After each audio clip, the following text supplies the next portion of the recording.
BA प्रथम वर्ष के बच्चों का हार्दिक स्वागत। बच्चों, मैं अलका जैन से आचार्य हिंदी, राजकीय महाविद्यालय किशनगढ़ से। बच्चों, आज हम जायसी की काव्य भावना को पढ़ेंगे कि जायसी की काव्य की क्या विशेषताएं रही हैं। जायसी चूँकि सूफी काव्य धारा के प्रतिनिधि कवि हैं, उनका महाकाव्य पद्मावत अवधी भाषा में एक उच्च कोटि का साहित्यिक ग्रंथ है, जिसमें जायसी ने अपनी उर्वर शक्ति, कल्पना शक्ति और उत्कृष्ट प्रतिभा के बल पर इतिवृत्तात्मकता और रसात्मकता का अद्भुत समन्वय किया है। जायसी का पद्मावत कई दृष्टियों से एक उल्लेखनीय महाकाव्य माना जाता है। इसका वस्तु वर्णन बेजोड़ है तथा प्रकृति चित्रण भी अनुपम है। भाव, रस एवं श्रृंगार निरूपण की दृष्टि से भी यह एक उच्च कोटि का काव्य ग्रंथ है। जायसी की काव्य दृष्टि की समीक्षा निम्न शीर्षकों में हम कर सकते हैं, जो आप स्क्रीन पर बिंदु देख रहे हैं। इन बिंदुओं के आधार पर हम इसकी समीक्षा करेंगे। पहला बिंदु है सौंदर्य चित्रण। जायसी ने पद्मावती के रूप सौंदर्य का मनोहारी चित्रण किया है। वह अलौकिक सौंदर्य से युक्त एक ऐसी युवती है जिसके सचिंकन रेशमी केश काले काले सर्पों जैसे हैं। जब वह अपने जूड़े को खोलकर बाल झाड़ती है तो केशों की श्यामलता के कारण सर्वत्र अंधकार हो जाता है। भंवर केस वह मालती रानी, विषहर लुरहि लेहि अर्घानी, बेनि छोरी झारू जो वारा, सरग पतार होई अंधियारा। नेत्र वंकिम है, नासिका खड़ग, तोते की चोंच से भी अधिक नुकीली और सुंदर है। पुष्प इसी आशा में सुगंध विकीर्ण करते हैं कि शायद वह हमें अपनी नासिका से लगा ले। लालिमापूर्ण अधर अमृत रस से भरे हुए हैं, जिन्हें देखकर बिंबाफल भी लज्जित हो जाते हैं। अधर सुरंग अमीय रस भरे, बिंब सुरंग लाजीवन फरे। यानी प्राकृतिक उपादान भी हल्के लगते हैं। ऐसे चित्रण जो है जायसी ने अपने काव्य में पद्मावती के सौंदर्य को लेकर किया है। जायसी ने नायिका के नक्षिक सौंदर्य का जो अलंकारिक वर्णन किया है, उनके उपमान परंपरित भले ही हैं, किंतु सौंदर्य वर्णन में नवीनता परिलक्षित होती है। अगला बिंदु है वस्तु वर्णन का। सूफी कवियों ने विभिन्न प्रकार के वस्तु वर्णनों द्वारा मानवीय ज्ञान में अभिवृद्धि की है। पद्मावत में वस्तु वर्णनों की बहुलता है। उसमें वन, उपवन, खाद्य सामग्री, समुद्र वर्णन, उत्सव, लोकाचार, यात्रा शकुन, जल क्रीड़ा, नक्षिक वर्णन आदि का विशद चित्रण किया है। जायसी का युद्ध वर्णन अन्य सभी वर्णनों की अपेक्षा अधिक मर्मस्पर्शी एवं सजीव हैं। दोनों सेनाओं के आक्रमण, हाथियों की गर्जना, विभिन्न अस्त्र शस्त्रों का संचालन, रुंड मुंडों का पृथ्वी पर गिरना और कबंधों का चक्कर काटना आदि अनेक व्यापारों का रोमांचक वर्णन किया गया है। अगला बिंदु है प्रकृति चित्रण। पद्मावत में प्रकृति का चित्रण और उद्दीपन रूप में प्रमुखता से किया गया है। बिंब ग्रहण प्रणाली के आधार पर प्रकृति के रम्य और संश्लिष्ट चित्र उसमें प्रचुरता से प्रस्तुत किए गए हैं। उदाहरण के लिए मानसरोदक का वर्णन करते हुए कवि ने उसके रमणीक रूप की झांकी प्रस्तुत की है। जैसे मान सरोदक वर्णो कहा, भरा समुद्र अस अति अवगाहा, पानी मोती असी निर्मलतासु, अमृत आणी कपूर सुबासु, लंक दीप के शिला अनाई, बांधा सरोवर घाट बनाई। किलकिला समुद्र के भयानक रूप का चित्रण भी इन्होंने किया है, जिसमें पर्वत जैसी ऊंची लहरें उत्पन्न हो रही हैं और जिसे देखकर ऐसे लगता है कि मानो आकाश टूट पड़ा है।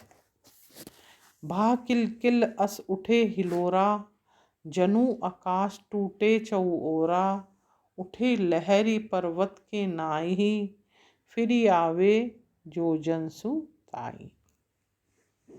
प्रकृति के उद्दीपन रूप का चित्रण करते हुए कवि के द्वारा नागमती की विरह वेदना का निरूपण इन पंक्तियों में किया गया है। खड़ग बीज चमके चहु ओरा, बूंद बान बरसे घन गोरा, दादुर मोर कोकिला पीऊ, गिरे बीज घट रहे न जीव।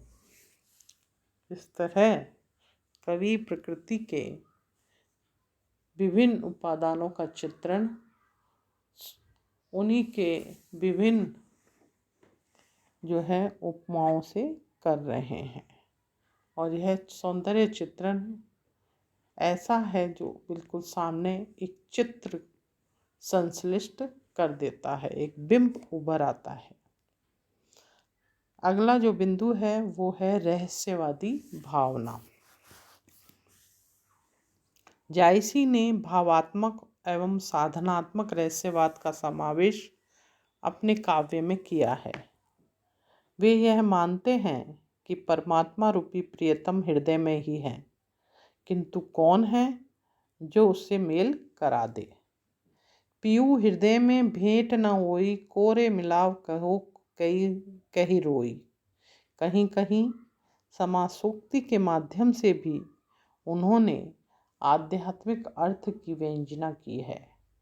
परमात्मा की छवि संपूर्ण संसार में व्याप्त है। सृष्टि की सारी सुंदर वस्तुएं उसी के सौंदर्य की छाया है। मानसरोदक खंड में इसकी अभिव्यक्ति निम्न पंक्तियों में हुई है। नयन जो देखा कमल वा निर्मल नीर शरीर, हसत जो देखा हंस वा दसन ज्योति नगहीर। जायसी ने जहाँ हठ योग साधना का उल्लेख कथा प्रसंगों के बीच बीच में किया है, वहाँ साधनात्मक रहस्यवाद माना जा सकता है। सिंगल वर्णन खंड में ऐसे अनेक स्थल हैं, जैसे नवपोरी पर दसम द्वारा, तेही पर बाज राज दरियारा। यहाँ सिंगलगढ़ मानव शरीर का प्रतीक है। 9 पोरियाँ, 9 चक्र और 10वां दरवाजा ब्रह्मरंग है, जहाँ राजा का घंटा अनहद नाद बजता रहता है। आचार्य रामचंद्र शुक्ल ने उनके रहस्यवाद पर टिप्पणी करते हुए लिए हैं, कहा है कि आचार्य रामचंद्र शुक्ल ने उनकी टिप्पणी करते हुए कहा कि यदि कहीं रमणीय सुंदर अद्वैती रहस्यवाद है तो जायसी में, जिसकी भावुकता उच्च कोटि की है। जो अगला बिंदु है वह है भाव एवं रस निरूपण।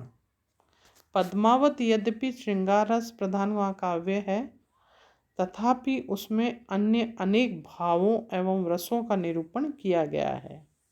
नायिका के सौंदर्य चित्रण में तथा नायक नायिका के मिलन प्रसंगों में तो रति का पूर्ण परिपाक हुआ ही है, साथ ही युद्ध वर्णनों में वीर रस का पूर्ण परिपाक हुआ है।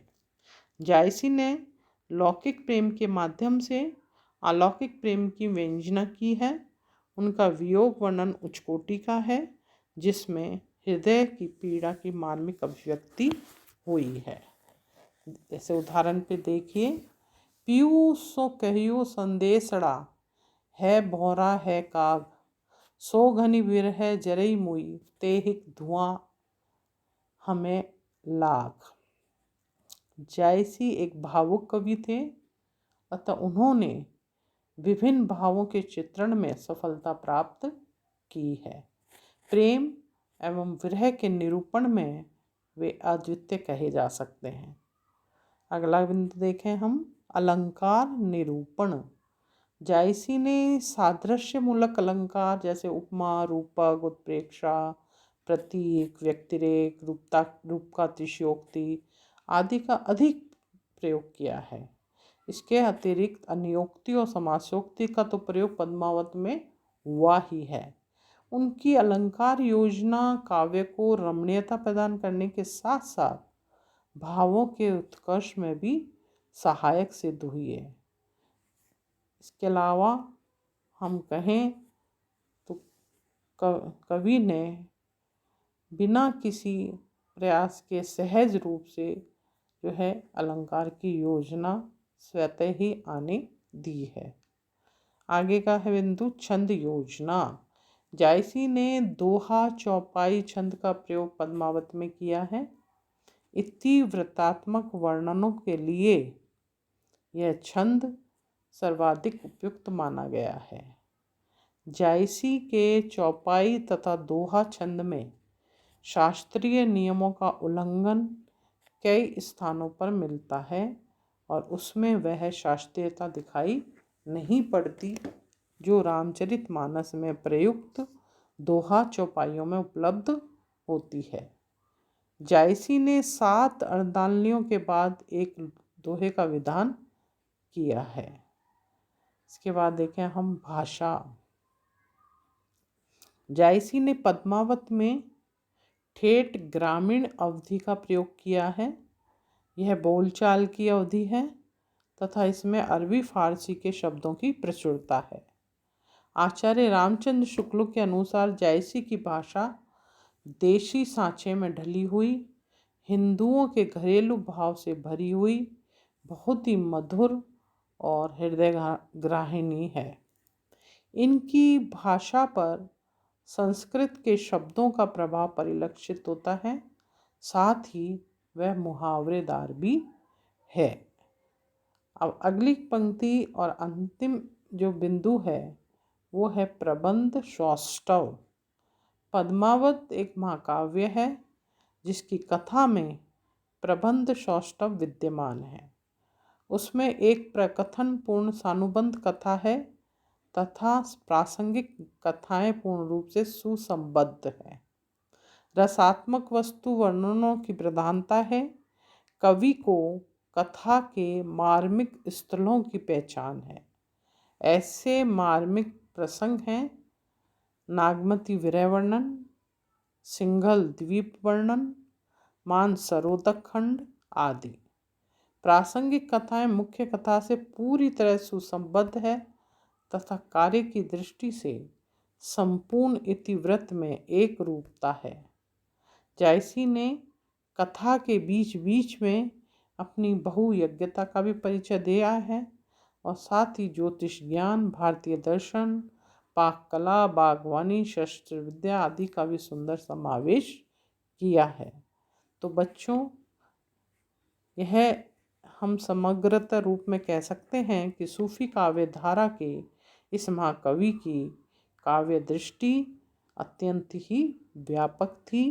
लौकिक प्रेम के माध्यम से अलौकिक प्रेम की व्यंजना करते हुए उन्होंने हिंदी कवियों में अपना एक महत्वपूर्ण स्थान बनाने में सफलता प्राप्त की है। तो ये थी जायसी की काव्य दृष्टि जो हमने आज उसका विश्लेषण किया। बच्चों, यह लेक्चर यहीं समाप्त होता है। अगले व्याख्यान में हम किसी नए बिंदु के साथ फिर हाजिर होंगे। धन्यवाद।